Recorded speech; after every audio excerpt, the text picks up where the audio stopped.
those little details with those questions that you ask, whether that be personal or professional in terms of how the roles work together and how to best collaborate with each other, is going to make the difference on someone really, really appreciating you or someone disliking you to the point of not promoting you within the organization or sponsoring your promotion, or just being completely ignored and not even knowing you exist. Because it's not anyone's responsibility to know you. It's your responsibility to be known.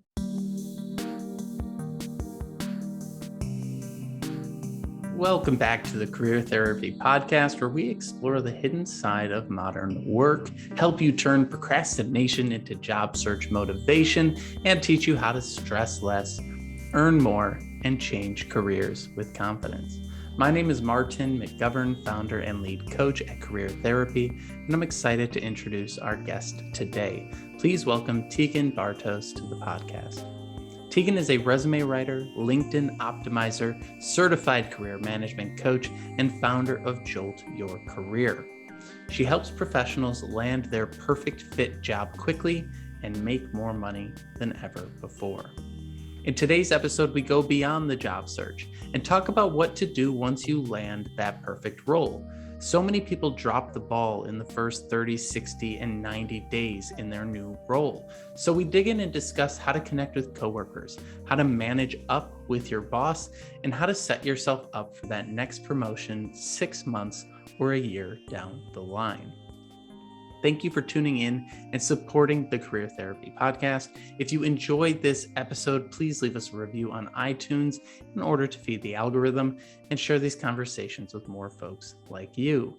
Now grab a cup of coffee or tea and settle in for our conversation with Teegan. So I know we were chatting back and forth via email about different topics, and you said you were chatting with a number of folks who have landed roles and now are trying to figure out how do you crush it in your first 30, 60, 90 days. So I'm super excited to dive into that topic because it's not really one we've discussed on the podcast before. It's all how to get the job. So where are some of your clients landing roles, and what sort of positions are they ending up in?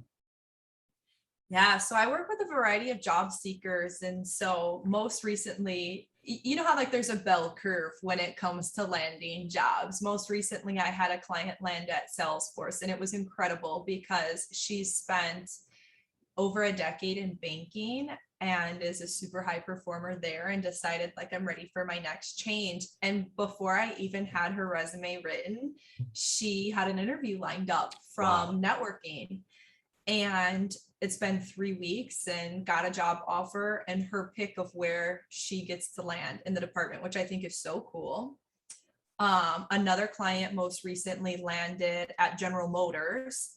She's an immigrant and was working contract job to contract job, and finally landed her first full-time role. So no more having to worry about when is this contract going to end, and the scary things when it comes to visas and whatnot. So I'm really excited for those two ladies in particular. And then I've got a couple of clients, the FING organizations are just huge. I work with a lot of people in HR and recruiting. And so a lot of people are going to those organizations just for the prestige of it. But being here in Chicagoland, the Chicagoland area, we're right here. We're so all Chicago here. Here on the North Shore, it's the Crafts, the Walgreens, the Baxter, the Abbott, all of those big name companies that the North Shore crew wants to be at. So that's awesome. It's been busy. What about for you?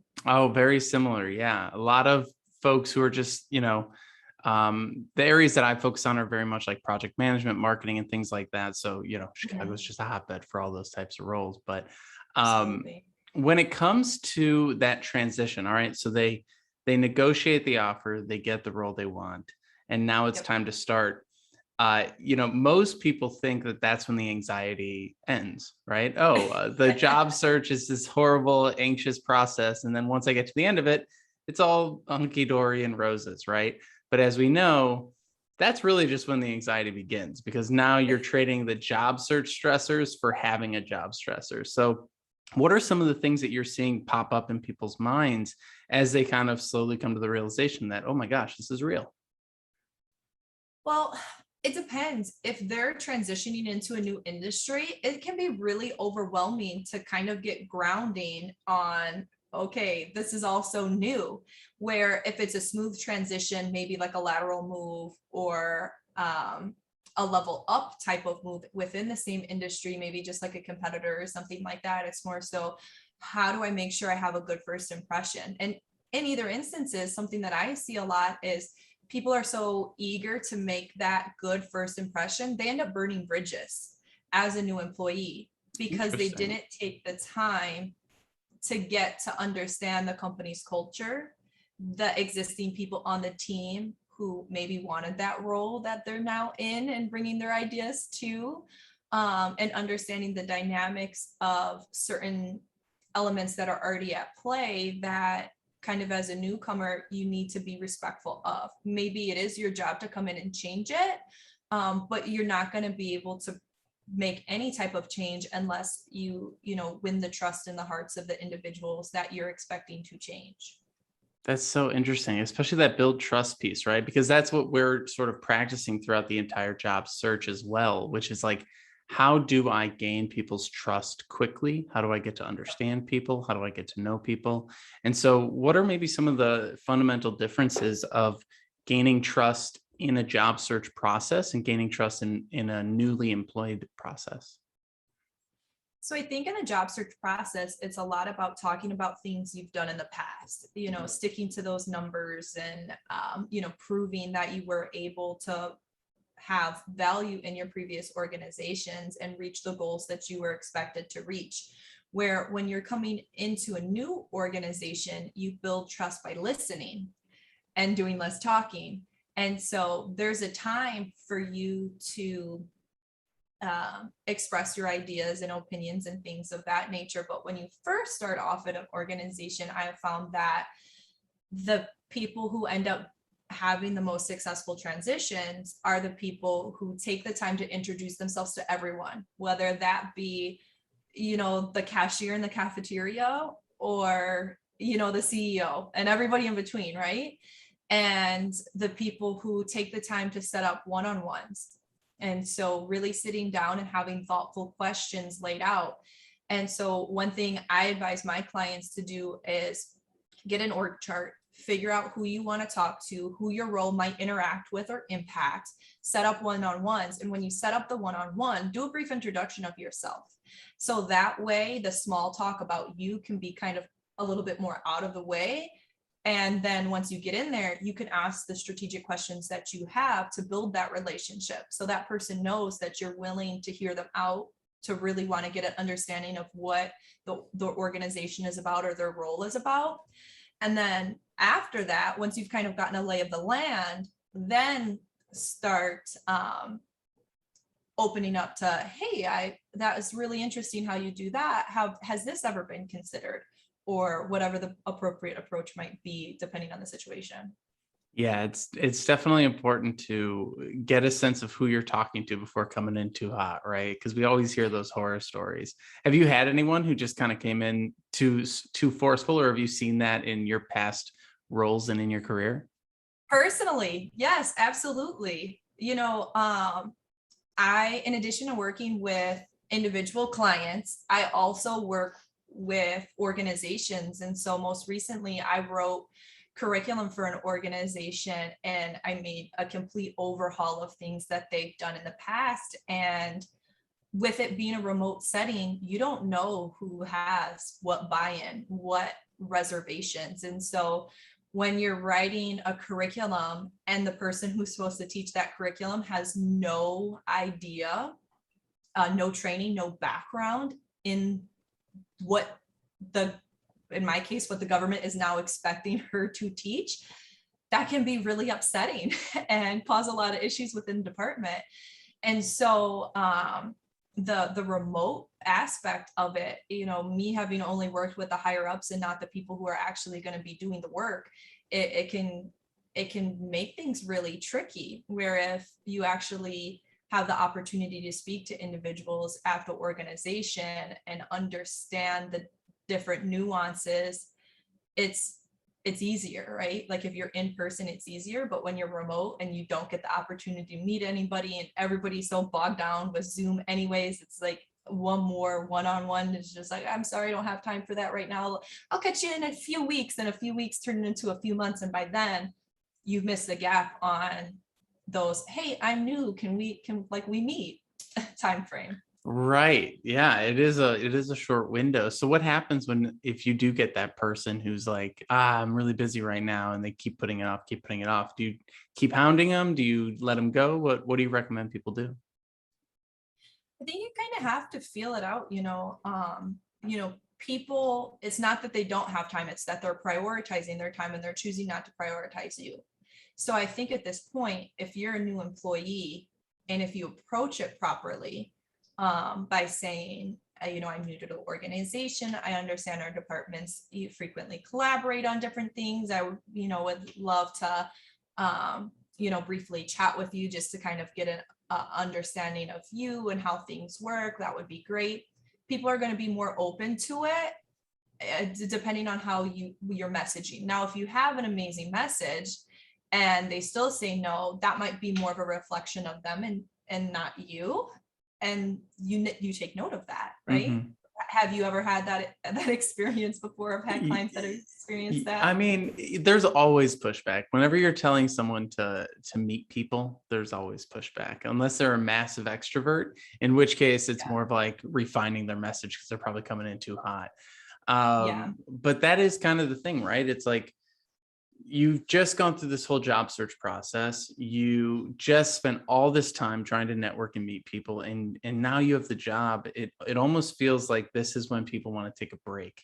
They're like, I went through this whole thing, I'm exhausted. I like the ramp up period to the job where I don't have a ton of responsibilities yet and I'm just learning. Like, this might be the time where I can just relax for a second.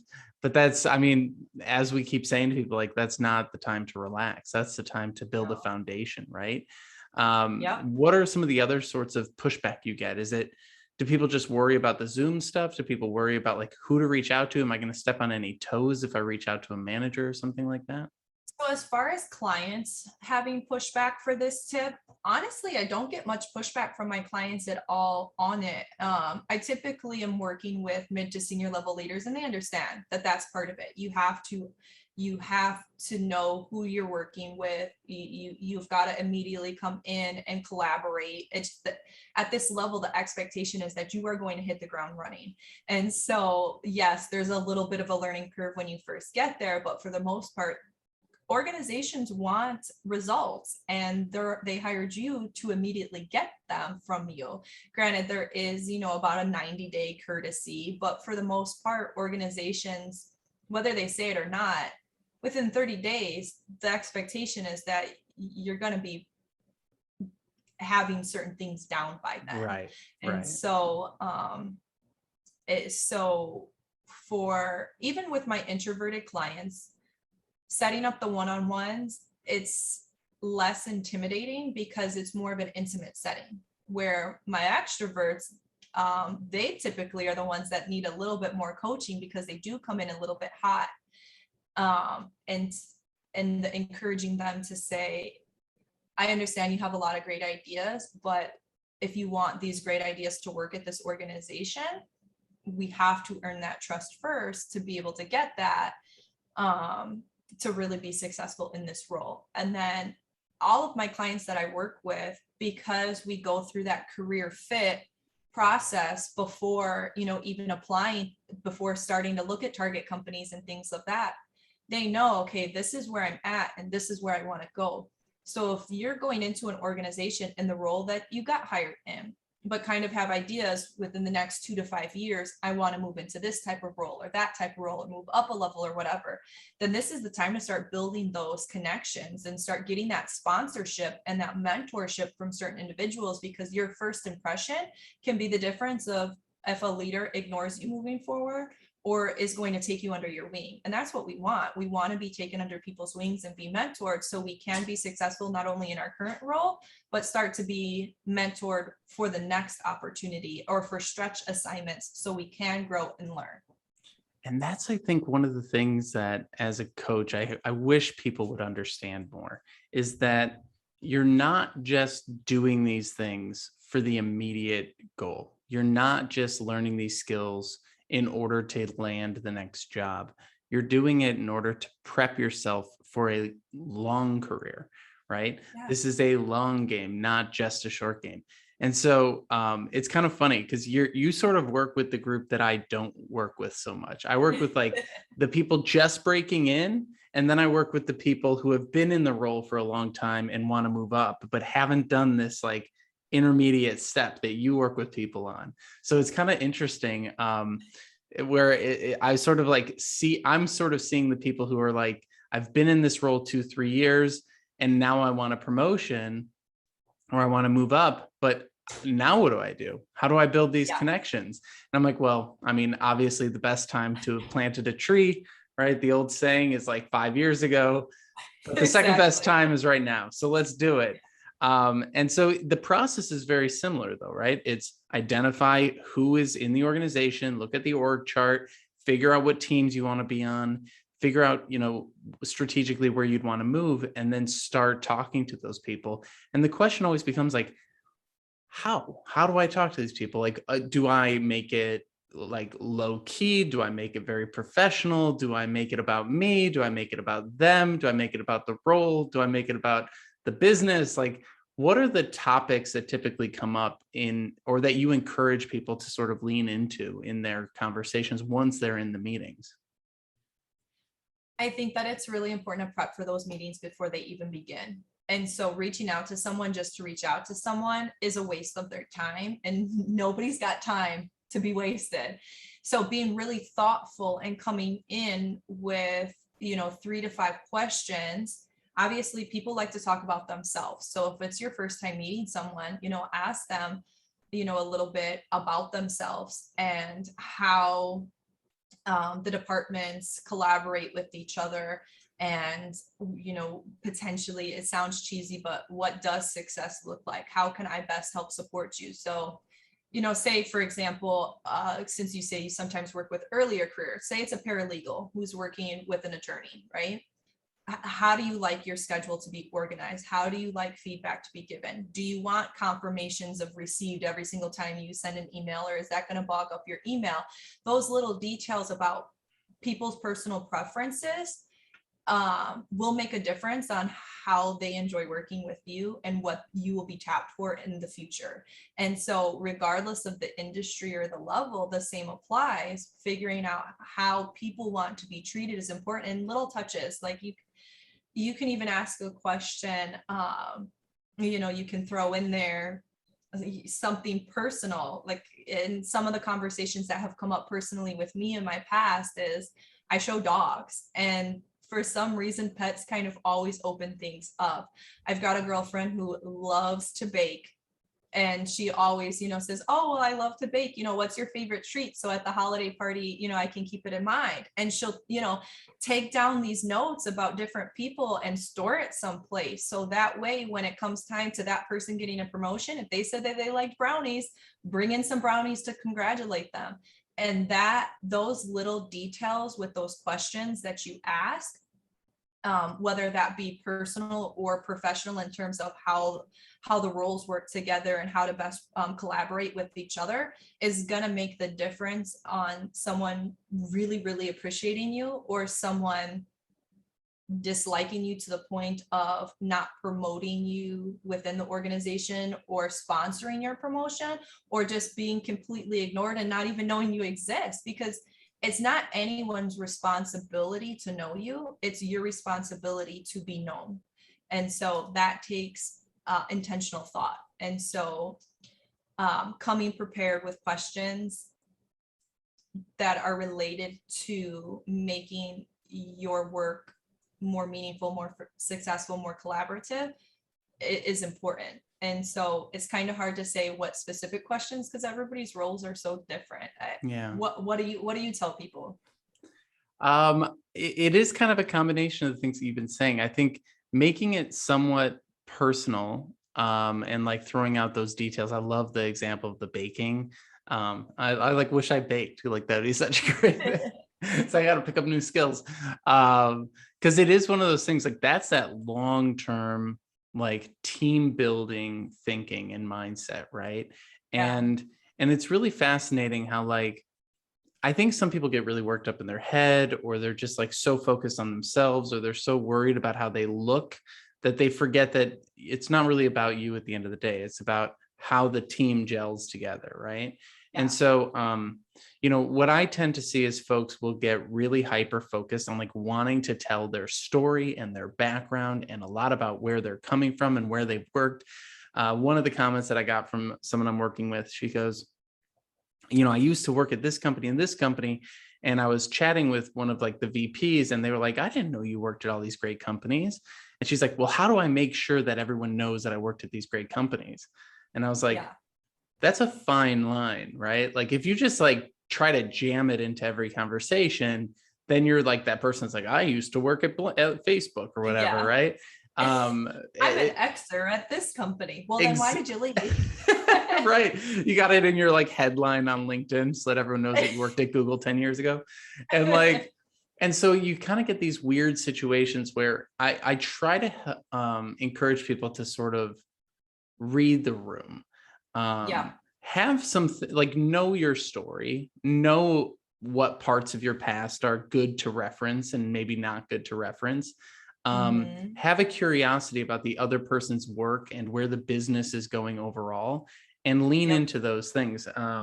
Like if I remember back to some of the best interviews I've ever had or conversations I've had in like the workforce, there's always been like a combination of excitement about the industry and something interesting about each other. So I Yeah. might have told this story on the podcast before, but like one of my first interviews in college, I had a broken thumb from skiing, and the person that I interviewed with was a huge skier. I didn't know much about Nice. skiing, but he just talked about skiing almost the whole interview. And like, it was a great conversation. I would just kind of try to keep up. And, and that kind of stuff where like, putting that I was in a ska band on my resume back in the day, years ago, like it just led to memorable things that people could like bring up again at in the Yep. holiday party, how's your band doing and stuff like that. Obviously that's like entry level stuff, but there's different levels of that throughout your career, right? Yeah. Like what organizations are you part of, or do you bake, Hmm. or different things that might be interesting. Where are the kids going to college? Exactly. And like this small talk stuff, because Yep. I definitely went through a phase in my career where I kind of rallied against small talk because I was in that whole startup, scene, and everyone was like, no, we're all about the deep conversations. It's like, yeah, that's cool too. But um, I think sometimes we undervalue small talk and how, you know, getting comfortable in in like a situation, like it's okay to reference the weather. It's okay to reference the city that you're in. It's okay to reference these things to get things moving so that Yeah. you can get to the meat and potatoes of things, right? Because it's hard for people to just go sometimes. Yep. And so, there might be some warming up or buttering up or different things like that. It's always good to like go like, hey, your team seems to be doing some really cool stuff, and mention a few things that maybe you've read. Um, but yeah, I mean, it really is. I try to help people improvise a little bit and read the room a little bit, because if you're too formulaic, then you're not listening, right? And this kind of comes from the Exactly. exactly. And so when you Yep. sort of are talking with people and working with people, maybe it's the extroverts really that struggle with the listening piece. What have you seen? So I think listening in general is just difficult because we're so trained to think. When a teacher's writing a problem on the board, we're supposed to be thinking about how to solve the problem. We're always taught, and it's been reinforced and brainwashed, and it's not in like a creepy way, but it's just our society, how our society works, how we're raised is like, how are you going to respond? How are you going to solve this? And, be quick. And sometimes it's not always about being quick. Sometimes it's about being thoughtful.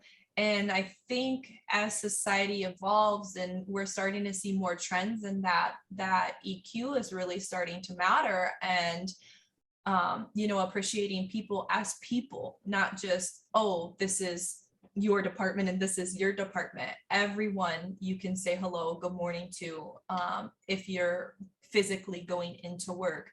On Slack channels or Teams and things like that, you can do the same thing, like, hey, good morning, crew.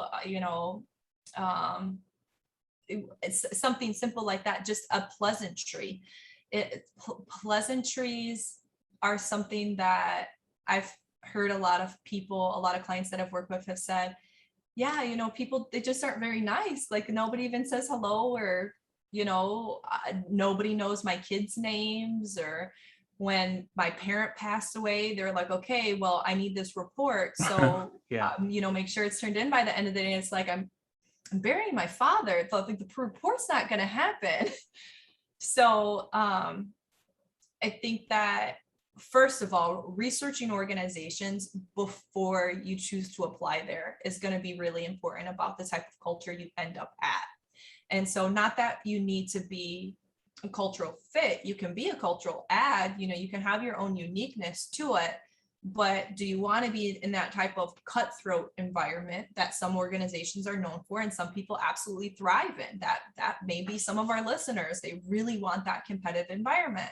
And some people more so want an environment where it's more collaborative. And these are things that you can research ahead of time.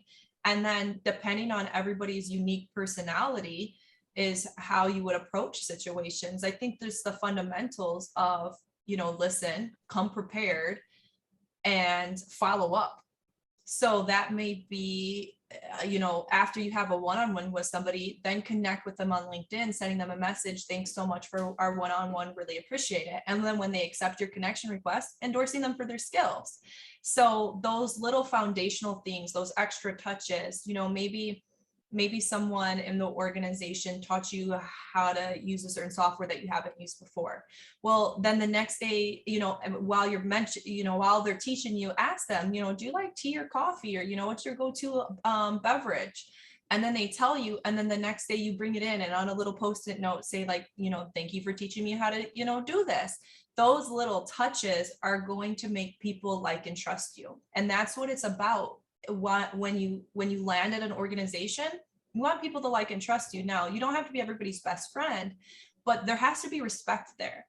And that professional respect goes a long way, because you don't necessarily have to like a person to work with them, but you have to collaborate to get the job done. Otherwise, somebody's going to be leaving soon. Mm-hmm.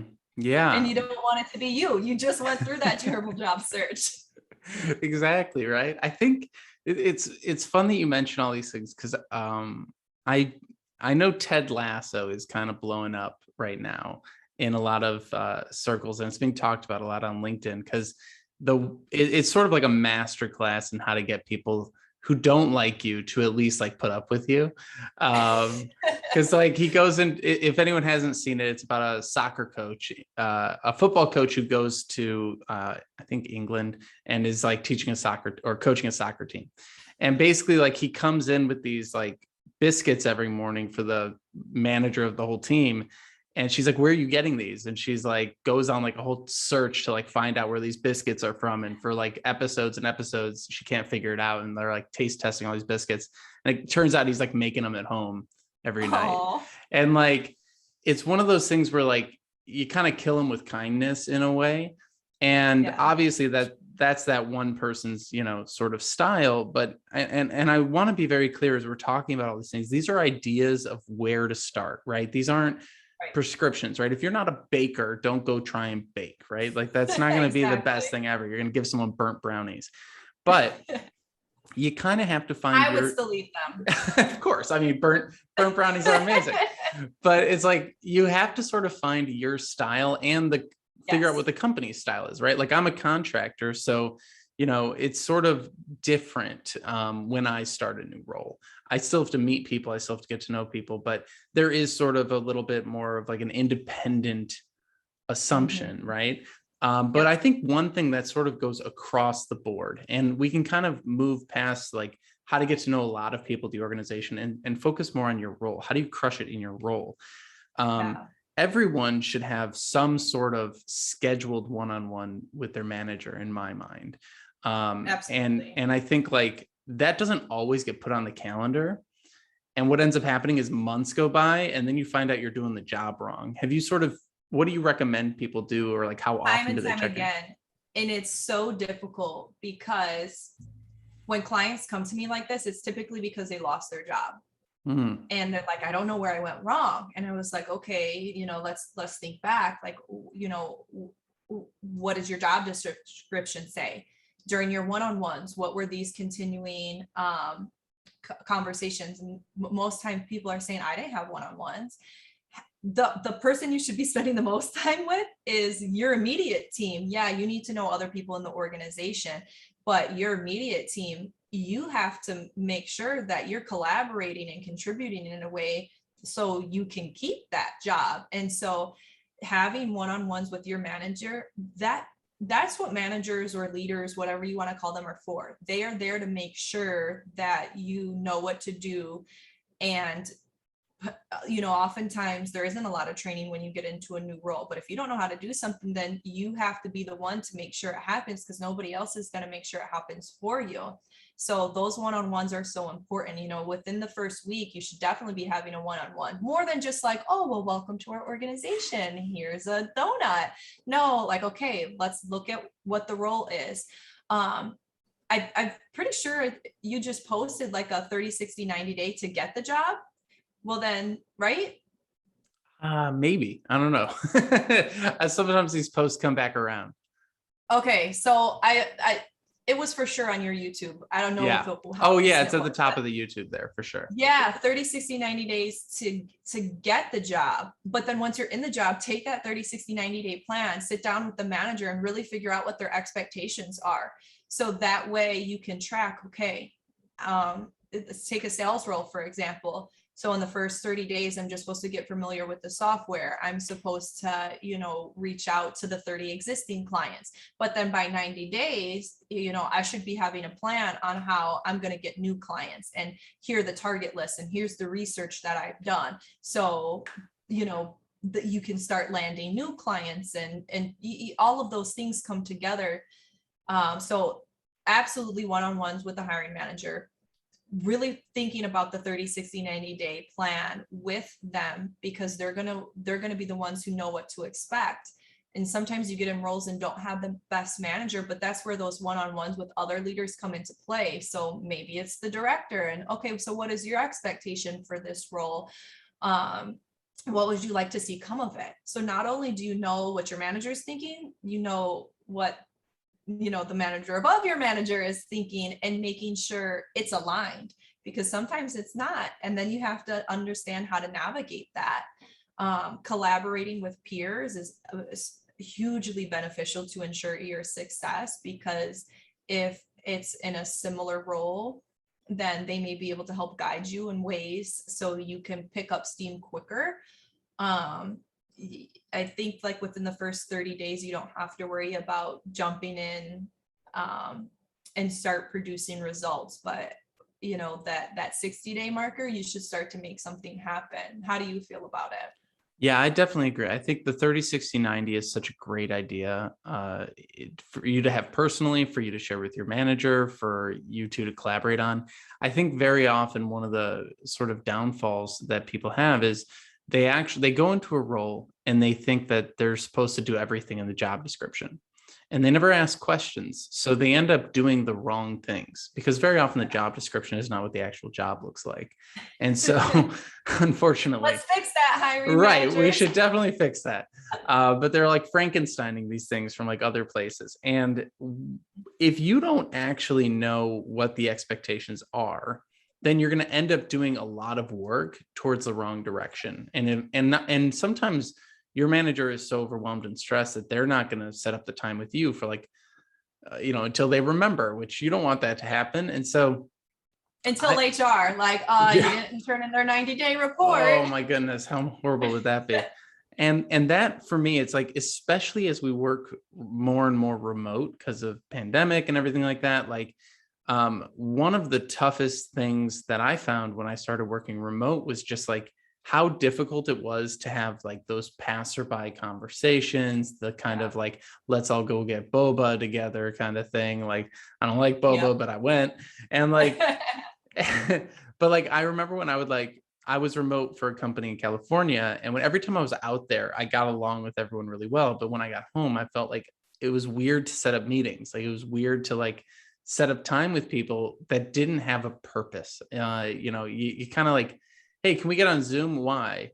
Oh, I don't Yeah. know. I just wanted to get just weird. And so the nice thing was though that the managers at that company were like really good at setting up at saying like we want weekly or biweekly one-on-ones. And it really sort of taught me how important those are when you're remote, especially because Yeah. if you're not having that time, and I was always someone who's, I'm slightly anxious and I'm a little bit like too hyper focused sometimes. And so I would like bust right into like, here's my list. And I would just start like running through my list of updates. And after a while, I started to realize like, I need to let this breathe a little bit when I start these calls. Like I need to like I see that they're trying to like connect and I'm not like allowing that room for connection. So I think slowing down a little bit and looking at like, what are we trying to do rather than frantically trying to do a bunch of things when we start, I think is really Yeah. important. So having that plan, having that time with your manager. And then I don't know if I have like a great solution for, consistently setting up time with coworkers when you're remote. I'm curious if you have ideas around that, but it tends to get a little bit tricky because then sometimes people be like, oh man, we're like doing this coffee again. Like we're having the same conversation over and over again. I'm curious if you have thoughts around that. So I think with coworkers, like most people, like especially project managers, for example, sometimes you're touching base daily and it doesn't need to be daily small talk, right? But like when there's that intentional weekly team meeting, one of the things that one of my clients does is every single meeting we start off, what are you grateful for? And so there was a lot of stress going around with various dynamics of funding being cut and things of that nature.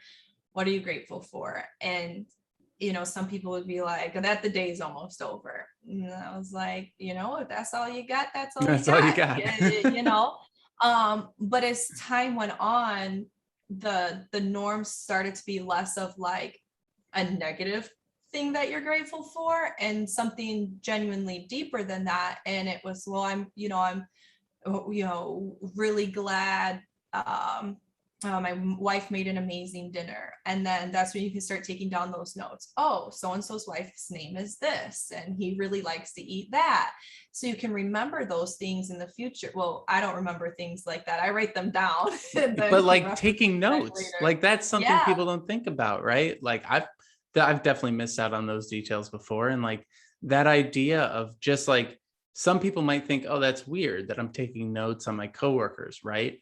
But if it's for a positive interaction, if it's for Yeah. more connection, like I even remember in my relationship when we first started going out, I started keeping like little notes of like things that they like and things that they With the might be good. holidays coming up. Right, Oh, right. you like that? Let me get that Yeah. Oh, we set saw up that with in the that. store 6 months ago. I should probably remember that, right? That'd be a fun thing to bring back around. Exactly. So I Mhm. think that's where people struggle is that they think a lot of networking and personal connection things, and they think it's creepy for some reason. They think it's like unnatural. If it doesn't come perfectly natural to me, then I'm forcing it. And if I'm forcing it, that's not a good thing.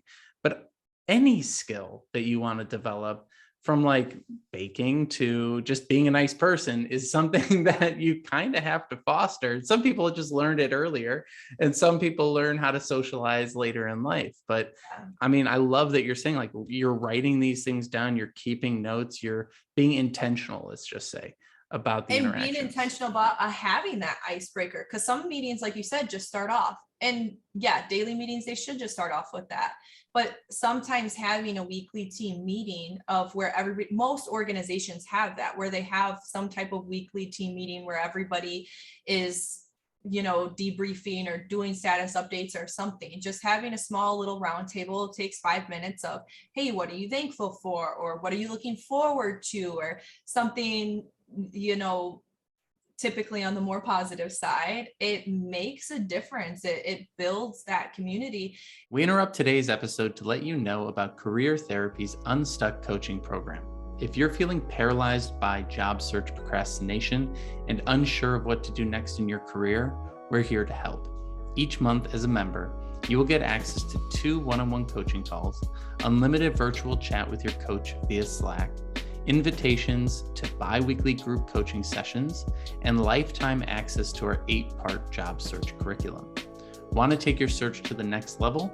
Head over to careertherapy.com and schedule a free 15-minute consultation to chat with me today and see if coaching is right for you. Now back to our show. In as far as, being intentional about scheduling one-on-ones with leadership, it's easy. Okay, let's with the immediate manager, let's have a monthly one-on-one. Let's just put it in the books as a reoccurring. With leaders above your leader, can we sit down quarterly and touch base, and then just have that as a recurring, and then just put it in there as a recurring. Make friends with their assistants, their admins. I just got LinkedIn Live, and I'm reaching out to members of the community that I really value their approach and think that others could benefit from it. And I'm having to meet with their legal teams and their comp teams. And this all goes through their admins, all of this scheduling. Admins are godsend, and they are the gatekeeper to the people that you eventually want to be in front of. Make friends with them, and not because you want something from them, but because their job is really freaking hard, and you should appreciate that. And understand and respect those boundaries, and understand that that's how it works. So it sounded shady at first, but genuinely do. Right. Admins are worth their weight in gold. And so setting up those relationships, and early in your career, it's really difficult to understand these dynamics of corporate. Once you're further along in your career, you just understand that this is just how it works. This is just how you go about it. And for people who haven't done these things in the past, this may seem like a foreign concept. And to a lot of really successful individuals, this is a foreign concept because they've never had to do this before. But our society is changing, and relationships, authenticity, vulnerability are becoming more and more important. Organizations are realizing that people are important. And what do people care about? What I care about is different than what you care about. So you have to learn how others want to be treated, what other people find valuable. Even just how people want to be recognized is different. Some people want shout out, an all email blast shout out.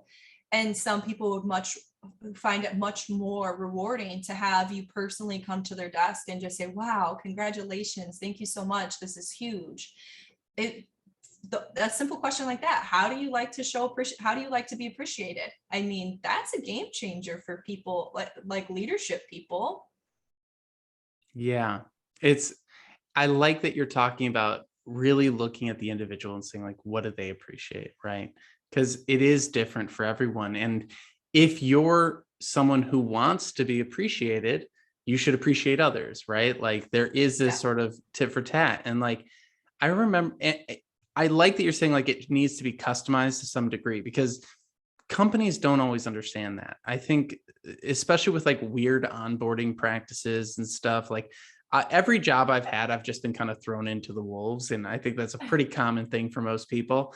And the onboarding is always these like cheesy things that they have you doing like at the all hands meetings.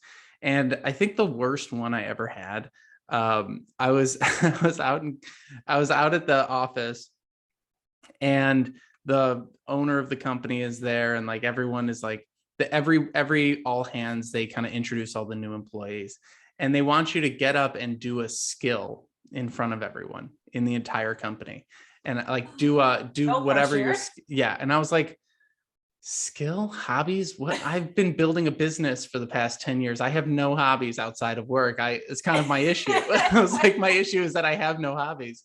And I was like, my hobbies are like, I like to doodle and draw. Like, what am I going to do? Draw Goofy on this is weird. And like, And I remember getting up, and I was doing improv classes at the time. So I tried to do like an improv thing with the whole room, which just bombed. It was like, I'm not an entertainer. I don't know how to engage a room like that. And so it sort of bombed. And I heard the like owner of the company go, wow, we're really lowering the bar on like talents or something. And Oh gosh. I heard that, and I was like, I like this company, so I'm going to stay here a while, but I don't like you. And I'm going to Yep. and if this company goes to shit, which most startups do, I'm going to relish it a little bit because F this guy. And like that kind of stuff, I think is so interesting because it's like you can really foster some odd environments when you kind of when companies in particular put on these like showboaty ways of connecting people and like not Yeah. really understanding what real connections are as a team, like mandatory happy hours. That was something in advertising, and it's like I don't necessarily want to drink with all my coworkers every single day. Like this is Yeah. ridiculous. And like most people would end up crying at the happy hour because a client like berated them that day. And it's Oh, like there's some weird stuff that happens in a lot of these team building sort of things. And yeah. I think there's a lot of corporate cringe that people could talk about. But if you just back away from all of that for a minute and you just look at the people at the company and try to make personal connections with them, like regardless of all that weirdness, I had great connections with the people that I worked with. And that's what kept me around. And it's like, it really does kind of come down to like, if you want to be respected, find the people that are also respectful, and then you can all sort of connect with each other, and that builds these great foundations. Sorry, there's a bit of a tangent there, but it No, kind of I just love struck it me. because it's so true. And this is great for leaders to think about as well. If you have some type of quirky policy like that, it, it it may not be fun for everyone. You might want to get some like engagement feedback on that. Like you said, like the mandatory happy hours, it took me back to my recruiting days. And like eh, people would leave and, go to lunch and cocktail, and like I wasn't out, like at the time I was pregnant, like I'm not drinking. I'm not drinking, and I really can't work hungover very well. I was a little bit older than everybody when I started out in my recruiting days, and so it's like, gosh, you guys are all fresh out of college. Like I'm so past being up all night and then coming in the next day just completely, like sometimes even still hammered. It's just not fun for me. And so it was really hard to connect with people because when you have like a really heavily, if you have a culture that is surrounded by booze all the time, like those mandatory happy hours, not everybody's into drinking, and some people are recovering alcoholics, and that may not be the go-to I mean, it's no problem having a happy hour, but maybe not every week. Mix it Right. up. Mix Not it everybody up. likes to golf. Maybe do something different. Not everybody has a cool hobby. There's different ways to approach it, so it's more inclusive for a variety of types of people that will work at your organization. It just, And yeah. that, again, coming back around to what you mentioned, it's like really look at people as individuals, get to know who they are. Don't, trying to just sort of figure out what is this landscape that I'm working in and how do I play Yep. this game? And to put it kind of more structured, how do I play this Yeah. game in a very structured way? But then also, how do I enjoy being here every day? Because a lot of times we can get really cynical too. We could be like, I don't want to have to do all these things. I just want to come in and do my work, right? I don't even Um, like these people. right, I do even right, really know them. right. Because And it's not there's about checking a box. It's like so many people go, okay, check this box, check that, like on their orientation, right? Okay, I'm supposed to meet with this person, and this person's going to go over security protocol with me. I love working with security people. They are such interesting people. If you're doing a security training as part of your onboarding, ask that, the security director. Oh, how did you get into this industry? Do you have a military background? Do you have a, like there's so many different things about it. And then when you get brought in that gate every day, or when you forget your badge, or when you're locked out of your computer or something like that, then you have those relationships with people. And it's kind of like some people look at, I'm checking a box, where other people, I'm building relationships. Like Gallup, I love their surveys on workplace satisfaction. Do you have a best friend at work? And that is going to typically determine whether or not that person is going to stay at that organization and how productive those organizations are. So if you're not enjoying the people you work with, chances are you're not going to be happy at work, which trickles over to your home life. And what's worse than spending the majority of your life at work just to hate work, than to go home and hate home because you hate work? Like, it's just, that doesn't make any sense to live life that way. Yeah, it can really tie you up, right? And I think that there's like lots of different ways that people react to that, right? Recently on the podcast, we had someone who runs a blog called Overemployed, and his whole thing is like, don't show up 100% and have a second job. And it's like a very different, sort of reaction to, dissatisfaction with work and the way things are. And so like, you could what become works for one person won't work for the next. Exactly. And there's environments that are much more sterile, let's say, or much more independent, and they don't have all that team building environment stuff. And then there's ones that are heavily team environment, and you kind of have to know, and different teams at different companies can have very different cultures. I think that's important to know too. Like, people say, I want to work at Google, and it's like, Google's not one company. Google's like thousands of mini companies all brought together. And so you want to be a recruiter? Welcome to 80-hour weeks. You want to be an economist? Woohoo, finally 40 hours. Exactly. And so as we kind of like look at the landscape, we can find out where we fit in. Now, I want to shift a little bit into away from like the environment and how to create a great environment around you, and more so planning for your future. All right. So you get in the job and you get to know everyone, and you set up your one-on-ones, and everything's going great. You got your 30, 60, 90. And then sometimes people just get to work, and then 6 months pass, a year passes, and they have the review and they go, now I want a promotion. But alas, they don't have the argument to back it up, right? So I've seen a lot of encouragement to like track your successes and different things like that. What sort of advice have you given to folks about like how to monitor their work, track their work, or like prep for that future conversation about promotions or different things that are coming down the line? My answer may not be what people want to hear, but having been a reduction in force case manager and worked with CHROs to understand who gets let go, and to work with succession planners and things of that nature, the average employee is a mediocre employee. If you're doing what you're supposed to do, you're just meeting expectations. There's nothing above average about you. And that's hard to hear because we all take so much pride in our work, right? So if you're really wanting to move up in an organization, then you need to be intentional about doing more than just your job. So when you first start a job, just do your job, get comfortable at it, get good at it. And when I say good, in the eyes of leadership, it's mediocre. You're doing what you're supposed to be doing, nothing above and beyond that. Now, once you get comfortable in your role, that's when I recommend taking on stretch assignments. Sometimes organizations call them talent sharing. Sometimes you need to get sponsorship from leadership to work on a side project. And so that's what's going to set you apart from peers at work, these additional assignments that you're taking on above and beyond that. And being intentional that it's aware that this is an above and beyond your regular job. And so having those one-on-ones with your leader and saying, how do you feel I'm doing? Okay, great. I'm up meeting your expectations. Now I want to take on more. Are there any projects I can help support you with? Is there anything going on at the organization that I might be able to volunteer for? Maybe, like people in HR, you might want to take on a mentorship group. Maybe in project management, it's mentoring a project coordinator.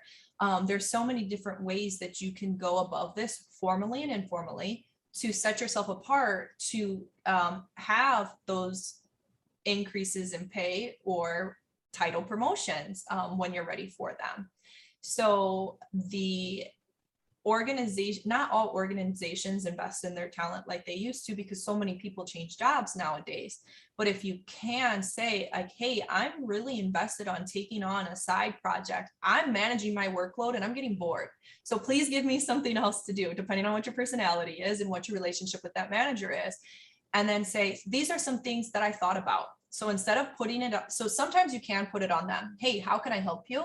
But sometimes it's, hey, these are some things that I'm really interested in and some skills that I know I need to develop. So on your one-on-ones, I always like to bring a SWOT analysis and ask that leader, what are my perceived weaknesses and what are some things I can do to work on them?